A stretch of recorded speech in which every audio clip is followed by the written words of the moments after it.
अस्सलाम वालेकुम मौजूद ख़वातीन हज़रात। प्रोग्राम महरान जा रागी साण करे आऊं आहियां अवां जो मेज़बान मोहम्मद अशरफ बलोच साॻी सिक ऐं पुरखलूस जज़्बनि सां। जी मुंहिंजा साईं, गुज़िरियल हफ़्ते जेको असां प्रोग्राम कयो, सच पुछो त तव्हां उन जी तमामु घणी मोट ॾिनी आहे ऐं इंशा अल्लाह ताला इहा कोशिशि हूंदी मुंहिंजी ऐं असांजे एक्सपर्ट महिमान जी त हिन खां पोइ बाक़ी जेके रागी आहिनि, तमामु घणा रागी आहिनि, उन्हनि जी ज़िंदगी जो अहवाल, उन्हनि जा नग़मा जेके हाणे शायदि कंहिं जाइ ते नथा ॿुधा वञनि या नथा ॾिठा वञनि, उन्हनि खे असां हिन प्रोग्राम में उन्हनि जो ज़रूरु शामिलु कंदासीं।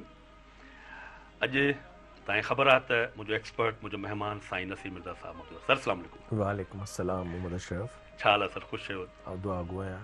यकीनन तव्हां गुज़िरियल प्रोग्राम ॾिठो हूंदो जी हाँ। या दोस्तनि तव्हांखे ॿुधायो हूंदो त इहा हिकिड़ी थोरी कोशिशि हुई पंहिंजी ऐं ख़ुशी बि थिए थी नसीर भाई त असां थोरो घणो ॻाल्हायो, पर तमामु घणो असांजे दोस्तनि उन्हनि खे पसंदि कयो आहे ऐं इंशा अल्लाह ताला तव्हांजी असांजी इहा कोशिशि हूंदी त जेके बि फ़नकार आहिनि उनजी ज़िंदगी ते मुख़्तसिर अहवाल, उनजा नग़मा जेके हाणे सच पुछो त माण्हू ॾिसनि ई कोन था या नथा ॾेखारिया वञनि मुख़्तलिफ़ चैनल्स ते। आउं सम्झां थो त महरान जो ही जेको रागिन खे मुतारिफ़ कराइण वारो जेके असांजा सीनियर आहिनि, उहे असांजो विरसो आहिनि। वाह। उनखे तव्हां पंहिंजे हिन प्रोग्राम मुस्तफ़ा मजबूर ऐं तव्हां गॾिजी उन विरसे जी वारसी कयो पिया ऐं उनखे पंहिंजे ईंदड़ नस्ल खे पहुचायो पिया। त इहा वॾी इबादत आहे, रियाज़त आहे ऐं सादत आहे। बिल्कुलु। अच्छा नसीर भाई, अॼु पंहिंजे दोस्तनि खे ॿुधाईंदा हलूं त अॼु जंहिं रागीअ ते गुफ़्तगू थींदी उहो बि रागी कमाल जो रागी, उन ते सॼो प्रोग्राम उन ते करियूं था। त दोस्तो उन नालो आहे ढोल फ़क़ीर। वाह।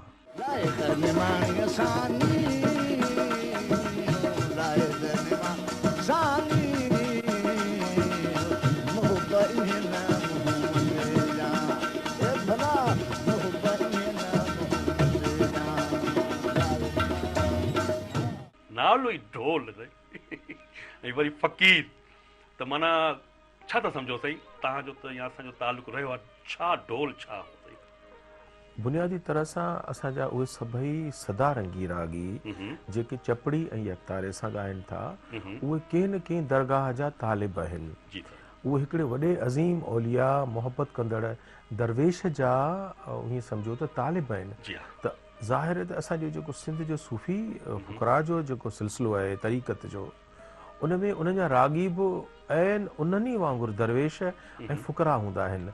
ऐं ढोल फ़क़ीर बज़ाहिर त ख़ासख़ेली ज़ात जो पातोयूं अमीरपुर ख़ासि जो हुनजो पंहिंजो असुल नस्ल आहे, पर ज़ाहिर त उनजी जेका रागी त बात यह है कि आदमी शायर या तो होता है या नहीं होता। ईअं कुदरत कंहिं बि रागीअ खे कुदरती तरह सां रागी करे पैदा कंदी आहे।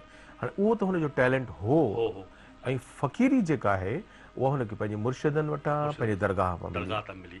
अच्छा नसीर भाई, हिन जेको रागी आहे असांजो, हूअं त सभु रागी उन्हनि जो पंहिंजो हिकिड़ो अंदाज़ आहे, मख़सूस उनजो हिकिड़ो ॻाइण जो अंदाज़ रहियो, पर ख़ासि करे जेको ढोल ॻायो आहे यकतारे ते या जेको ॻाईंदो हो त वरी ॻाल्हाईंदो हो, हकड़ूं कंदो हुआसीं, इहो जेको इहा जेका सिंफ़ आहे या इहा जेका माना जेका हिकिड़ी नई जिद्दत आहे राग में, उहा आउं सम्झां ॿिए कंहिं रागी खां असांखे न मिली आहे न, या असांखे ख़बर न आहे। तव्हां ॿुधायो।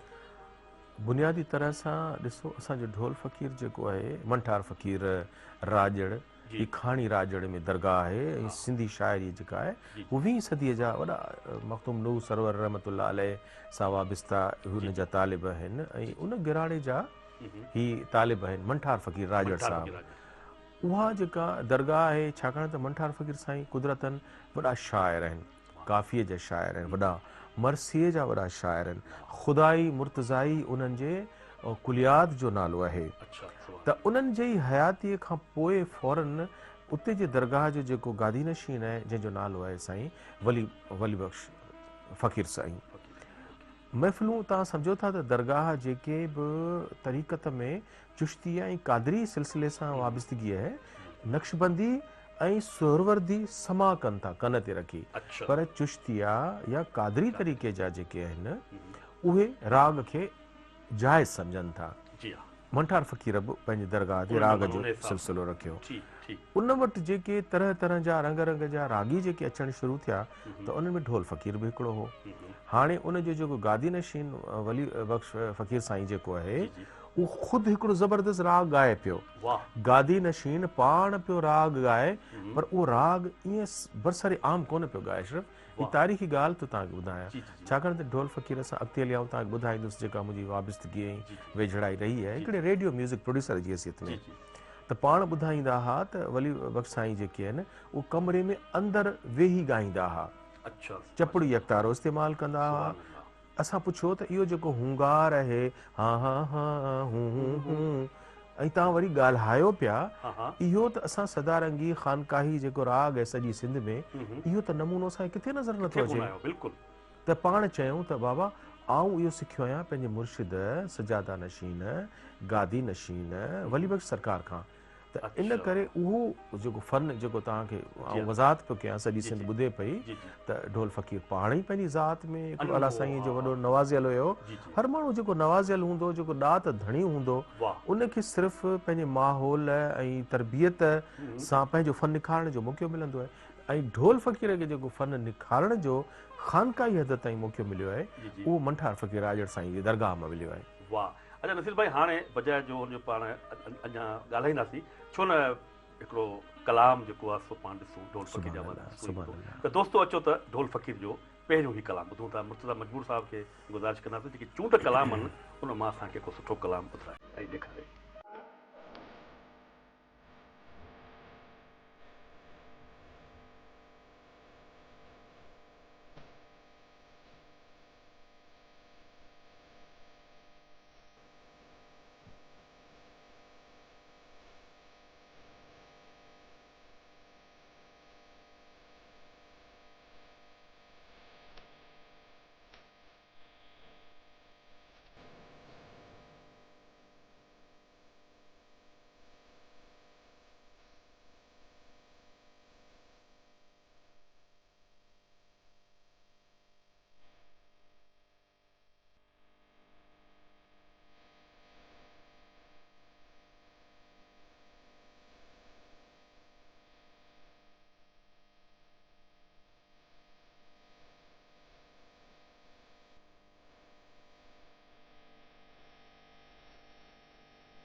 कीअं था सम्झो?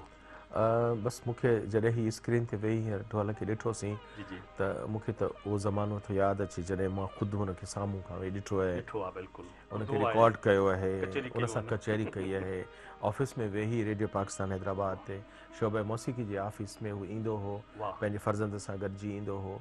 जी जी ऐं इतफ़ाक़ आहे त अशरफ छाकाणि त अञा उनजी ज़िंदगीअ ते पाण भले ॻाल्हाईंदासीं, पर असांजे हिसे में यानी मुंहिंजे हिसे में जेको ढोल फ़क़ीर आयो उहो इंतिहाई बुज़ुर्ग हो ऐं हू पंहिंजे शोहरत ऐं जेका दौलत वारा सभु ज़माना ॾिसी ॾिसी पोइ हाणे गुरबत वारे ज़माने में अच्छा दाख़िल हुयो।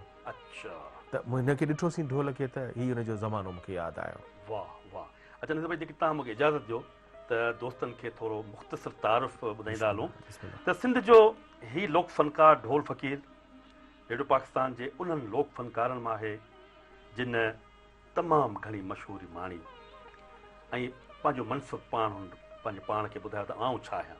ढोल फ़क़ीर 1920 में सिंध जे ज़िले सांगड़ जे ॻोठ पाटोइयूं में फ़क़ीर मोहम्मद हासिल जे घर में जनमु वरितो ऐं उते ई पलिजी जवान थियो। ढोल फ़क़ीर खे दरसी तालीम रास न आई, सो नंढपण में ई तालीम छॾे पंहिंजे भाउ हुसैन बख़्श सां गॾु आस पास जे महफ़िलुनि में नड़ बेद ॻाईंदो हो ऐं रूह ख़ुशि कंदो हो, पर संदसि दिली लॻाव जेको हूंदो हो सो लोक मौसीक़ी सां रहियो। सो ढोल फ़क़ीर पोइ यकतारो कुल्हे ते रखी सिंध जे भलोड़ काफ़ी को शाइर मंठार फ़क़ीर राजा जे आस्थाने जूं आज़ियूं भरण लॻो, जंहिंजो तव्हां ज़िक्र कयो। वाह। शुरूआत में मंठार फ़क़ीर सां हमनवाई बि साईं जी हुई ढोल फ़क़ीर जी, पर बाद में फ़क़ीर अमीर बख़्श जे सुंदस में हू गॾिजी सही असुल हू हिकु थी विया ऐं उन में केतिरा ई साल ॿई फ़क़ीर मंठार फ़क़ीर जे आस्थाननि सां मुंसलिक रहिया। ढोल फ़क़ीर रेडियो पाकिस्तान हैदराबाद जे 60 वारे ॾहाके में ज़हूर पज़ीर थियो ऐं उन ॾींहंनि में रेडियो पाकिस्तान हैदराबाद जी चवनि था त अञा बि भलभला आहे, पर उहा भलभला हूंदी ऐं आवाज़ ऐं साज़कार रेडियो पाकिस्तान तमामु घणा उन टाइम में रोशनास कराया। MB अंसारी साहब जी पुलिस रात जहिड़ी ऑडिशन मां पास थियणु ऐं उनखे उबूर करणु चवंदा त तमामु वॾी ॻाल्हि हूंदी। सो काफ़ी फ़नकार रहिजी विया। बहरहाल असांजो ही ढोलण फ़क़ीर अंसारी साहब जी पुलिस रात उबूर करे वियो ऐं लोक मौसीक़ी जे मैदान ते पंहिंजो पाण लही आयो ऐं पहिरीं दफ़े अंसारी साहब हिननि खे पास कयो। सही था चओ। अच्छा, ढोल फ़क़ीर जे यकतारी जी जेका जा कंद ऐं सुगन जा हुल हवाउनि में हुलिया त सॼे टंडे अयार खां सवा सिंध हुन सॼो वासे छॾियो ऐं जिते बि हुनजो आवाज़ु पहुतो उते ईअं महसूसु थियो त सिंध जी लोक मौसीक़ी में हिकु सदा रंगी ऐं लोक सुर जो इज़ाफ़ो थी रहियो आहे। संदसि सुर में शाह लतीफ़ जो कलाम सूर इन साड़ी जॾहिं हलियो त चवनि था त वाह वाह थी वई, असां त नंढा हुआसीं, तव्हांखे ख़बर हूंदी त ऐं उनखां पोइ शाह लतीफ़ जे उर्स जे मौक़े ते चवनि था त पीर हसामुद्दीन शाह राजी साहब कंहिं लोक फ़नकार खे निजी तौरु ॿुधण जी ख़्वाहिश ज़ाहिर कई, सो मुमताज़ मिर्ज़ा साहब ढोल फ़क़ीर जो नालो कुणे में कढियो। पीर हसामुद्दीन शाह राजी साहब ढोल फ़क़ीर जी काफ़िन ॿुधंदो रहियो ऐं हुनखे वाह वाह कंदो पियो, ॿुधंदो रहियो। आख़िर में राजी साहब ढोल फ़क़ीर खे शाबाशू ॾींदे संदसि भाउ अली मोहम्मद राशदी वारो जुमिलो वरजायो त जेकॾहिं सिंध खे मौसीक़ी घुरिजे त हिन फ़क़ीर जी मौसीक़ी घुरिजे। हुनखां पोइ हुनखां काफ़ी पोइ बि ढोल फ़क़ीर खे तमामु वॾी वॾियुनि महफ़िलुनि में यादि कयो वेंदो हो, शादियुनि में वेंदो हो। ढोल फ़क़ीर जे ॻाल्हियुनि जो अंदाज़ बि निरालो हूंदो हो, पर उनजो ॻाइण वारो जेको पाण ॻाल्हि कई त हुन में जेको ॻाल्हाईंदो हो त महसूसु ईअं थींदो हो त जीअं को वॾो बुज़ुर्ग जेको आहे सो नसीहत करे रहियो आहे। ढोल फ़क़ीर पंहिंजे राग जी शुरूआति अलाह ई अलाह तूं ई तूं सां कंदो हो ऐं आलाप सां गॾु पछाड़ी बि उंदे नमूने सां कंदो हो ऐं मुर्क सां गॾु हकलूं करे ॿोलनि खे वधीक सूंहं ऐं सिंगार बि बख़्शींदो हो। ढोल फ़क़ीर जी इहा बि ख़ुशबख़्ती आहे जो खेसि फितरत खां जेको आवाज़ु मिलियो आहे सो बिलाशक त यकतारे जी तुंद सां ठहंदड़ ऐं हुन सां मिलंदड़ जुलंदड़ आवाज़ु आहे ऐं इहो ई सबबु आहे जो संदसि बयान तकल्लुम में सादगी ऐं मोहबत ऐं सादगी भरियलु आहे। ढोल फ़क़ीर सदाईं अवामी ऐं देसी राॻियुनि में काफ़ी कलाम ॻाया, जिन में कोयारी, राणू, तलंग, भेरवी ऐं आसा जहिड़ा जेके सिंधी राग हुआ उन्हनि खे हुन तमामु घणो ॻायो वाह ऐं लयकारी जी ऐं रिदमकारी लाइ कलवारो मुगलिया जहिड़ा उन जेके लय ताल इस्तेमालु कया ऐं शाइरनि में शाह लतीफ़ हज़रत सचल सरमस्त रहमत अलैह मंठार फ़क़ीर हाजी शाह दरिया ख़ान हिसबाणी ॿुढल फ़क़ीर साईं तालबुल मौला मुर्तज़ा शाह ॾाढाई जा कलाम ॻाया उन ॿियनि जा बि कलाम ॻाया पर जेके कुझु नाला मूं अव्हांजी ख़िदमत में पेश कया ऐं उनखां पोइ शाइरनि जो सदा मलूक ऐं सदा हयात काफ़ियूं संदसि नाले जो हवालो बणियूं ऐं उनखां पोइ जेको आहे साईं हीअ असांजो फ़नकार 22 जून 1992 ते हीअ असांखां हमेशह मोकिलाए वियो ऐं टंडो अलायार जी मिटी खे पंहिंजे आगोश में रखियो उनखां सवाइ ढोल फ़क़ीर सिंधी मौसीक़ी जे बेहद सुरीले आवाज़ ऐं अंदाज़ में जेको फ़नकार हो सो खेसि शाह लतीफ़ एवार्ड तमग़ाए हुस्न कारकर्दगी एवार्ड ऐं ॿिया काफ़ी एवार्ड जेके आहिनि से हुनखे मिलिया सभु इहो थोरो घणो तारुफ़ हो आउं सम्झंदुसि त आउं हिते इन में वधीक इज़ाफ़ो फ़िलहालु नथो कयां त ढोल फ़क़ीर साईं जॾहिं का ॻाल्हि हुनखे का वणंदी हुई न अशरफ जीअं मूंखे तव्हांजी ॻाल्हि वणी ॾाढी त तव्हां हिकिड़ो मुकमिल हुनजो जेको ज़िंदगीअ जो ज़ाइचो आहे ख़ाको आहे उहो तव्हां पेश कयो त मूं चयो पिए त ढोल फ़क़ीर खे जॾहिं का ॻाल्हि वणंदी हुई न रूबरू त उहो हिकिड़ो लफ़्ज़ ॻाल्हाईंदो हो आउं वरी तव्हांजे लाइ थो ॻाल्हायां इहे सम्झो त मुंहिंजा लफ़्ज़ कोन्हनि इहे मुंहिंजे अंदरि मां ढोल फ़क़ीर थो निकिरे जेको चए थो भलो भलो भलो भलो इहो हुनजी हर ॻाल्हि खां पोइ इहो जुमिलो हूंदो का ॻाल्हि वणंदी हुई त अशरफ भलो भलो हा पर थोरी कोशिशि तव्हांजी भाई असांजी पिया नसीर भाई त असां पंहिंजे दोस्तनि खे ॿुधाईंदा हलूं त हीअ जेके असांजा रागी आहे हीअ जेके फ़नकार आहे चवण जो मक़सदु इहो आहे नसीर भाई त हीअ माना कंहिं घटि त कोन न साईं पर मूंखे यादि आहे पंहिंजो नसीर भाई त रसूल पलीअ साहिबु हिकिड़ी निजी महफ़िल में चयो त जॾहिं मीडिया जो दौरु आयो त असांजा फ़नकार कोन्हनि जीअं उस्ताद महदूर अली ख़ान कोन्हे उस्ताद मोहम्मद जुमन कोन्हे माना जेको कुझु हिननि खे थोरी घणी जेका मशहूरी मिली त सिर्फ़ु रेडियो पाकिस्तान हैदराबाद जे माना ज़रिए सां मिली या पोइ PTV पोइ इलाही पोइ आयो आहे पर जीअं हींअर सिंधी चैनल आहिनि हींअर तमामु स्टेज वॾो आहे उन टाइम में इहे शयूं कोन हुयूं साईं बहितर मां सम्झां थो त इन गुफ़्तगू खां पोइ त ढोल फ़क़ीर खे ॾिसण जी माना ईअं सिक बि थिए पई छिक बि थिए पई त छो न कलाम को हुनजो वरी आइटम ॾिसिजे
सब टकोरा पात परम मत मथे हुई सामान सैयद जय ओही पुरुषन पिया पिया या सब टकोरा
जी नसीर भाई कलाम पाण खे ॾिठो ॿुधो सही सुभान अल्लाह वाह वाह वाह वाह वरी मां चवां थो भलो भलो ऐं अशरफ जेकॾहिं असीं ॾिसो ढोल फ़क़ीर ते ॻाल्हाईंदासीं त पोइ असांखे छाकाणि त मीडिया जे तवसुस सां ई ढोल फ़क़ीर इंट्रोड्यूस थियो आहे बिल्कुलु त हीउ हिकिड़ो तारीख़ी प्रोग्राम आहे हिकिड़ो डॉक्यूमेंटेशन सां आहे जी हा त हूअं त उनजो हिकिड़ी दरगाह सां वाबस्तगी आहे बिल्कुलु उहे सिर्फ़ु दरगाह ते अचण वारा हुनखे ॾिसनि पिया हुनजो राग ॿुधनि पिया हा जेको सदारंगी आहे ख़ानकाई आहे सूफ़ियाणो आहे ऐं इहो ई हुनजो रोज़गार जो ज़रियो थिए पियो जी हा पर जॾहिं 1955 में मीडिया साम्हूं आई आहे हा त पोइ रेडियो पाकिस्तान हैदराबाद ऐं रेडियो पाकिस्तान कराची इहे उनजा इब्तिदाई 60 जे ॾहाके खां आया आहिनि ऐं जेकॾहिं असीं ॻाल्हि कंदासीं त इहो जेको चपड़ी अख़्तारे वारो जेका गायकी आहे ज़ाहिर त हीअ जॾहिं रेडियो पाकिस्तान ठहियो त उन में गीत ग़ज़ल ऐं कवालियूं इन क़िस्म जो हिकिड़ो ट्रेडिशन हुयो पर मख़तूम साईं तालिबुल मौला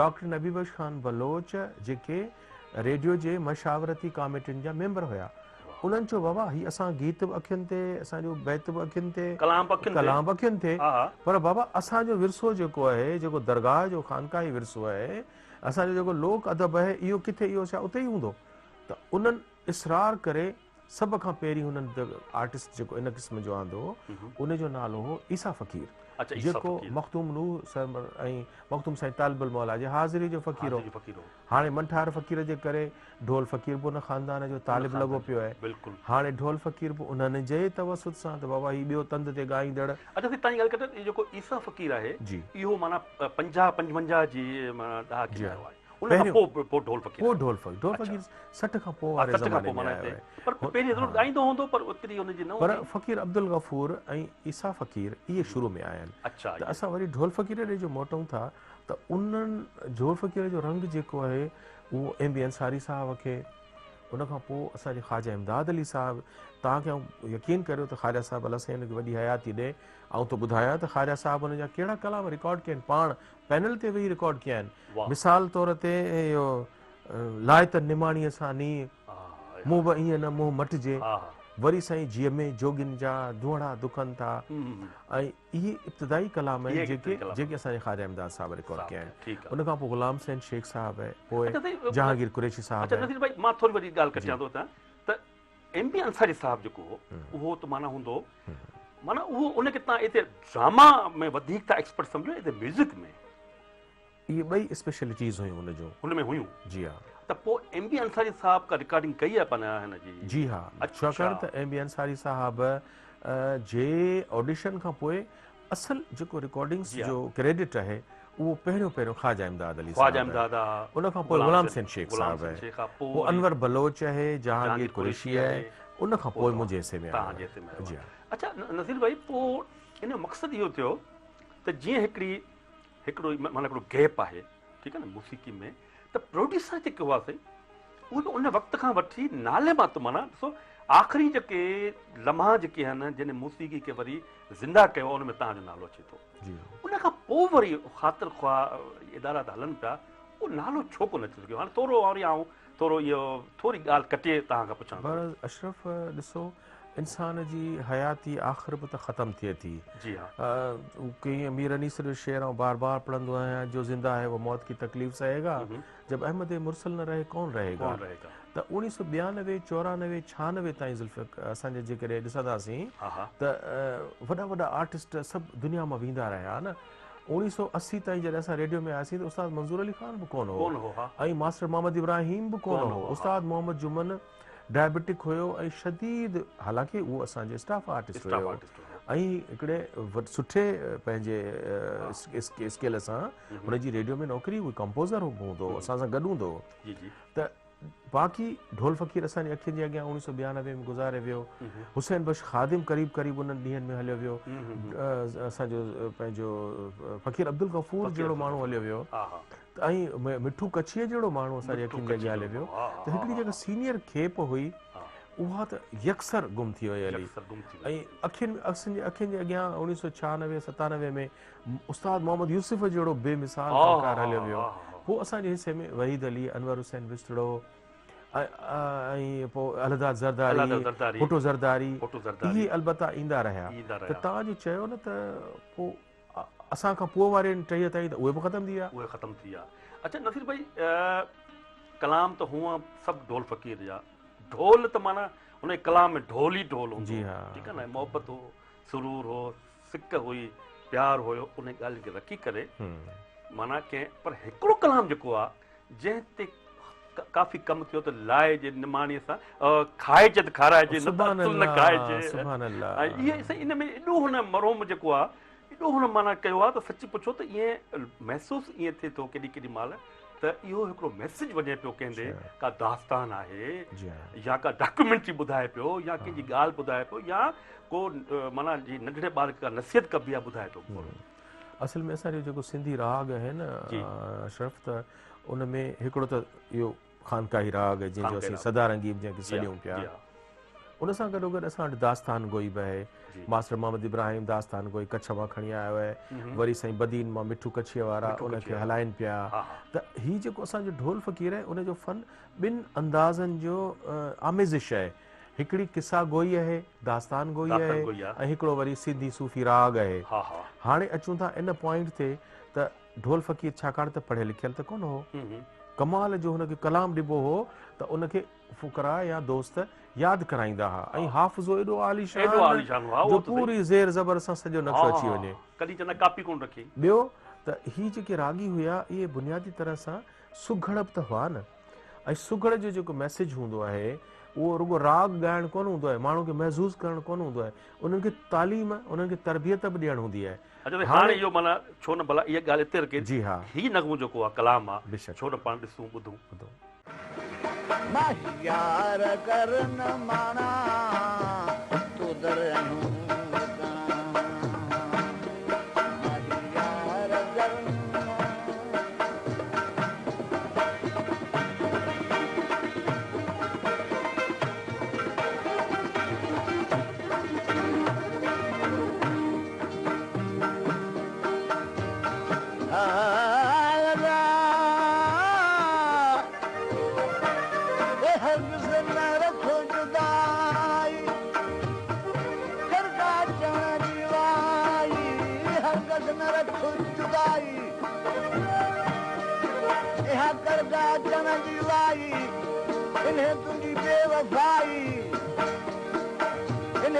बेवफाई कया दर्द दिल में ठाना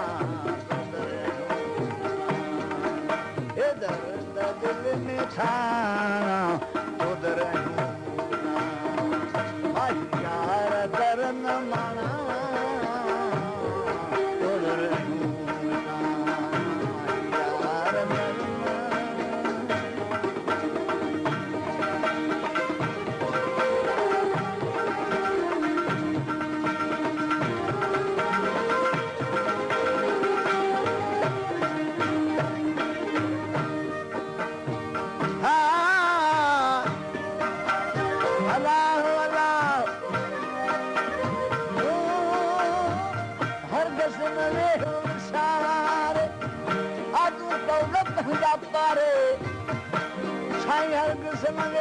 सारे आ तू कौल पंहिंजा पारे अजी हाल सुन निहारे अजी हाल रे अजी हाल सुन निहारे दर दर साईं दर वतूं ले जा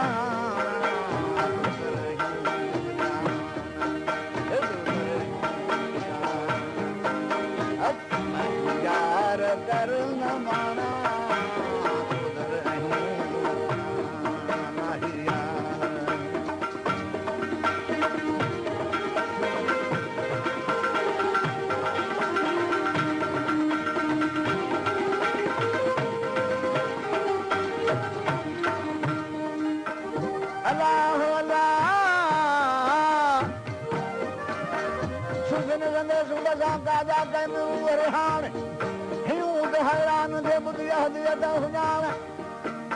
मोहम्मद मेहर साहब तेरे हद खाजा सिद्धान खिली उस खचान खन कमंद पातो कुरबजो ला अल्लाह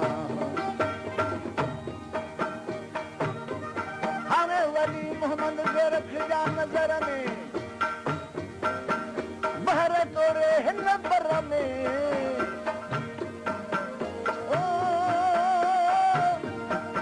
वली मोहम्मद के खुदू नजर में बहर तोरे दर में तंखे दे लगा अंदर में मुझा साहिब सजन सियाना साहिब सजन सियाना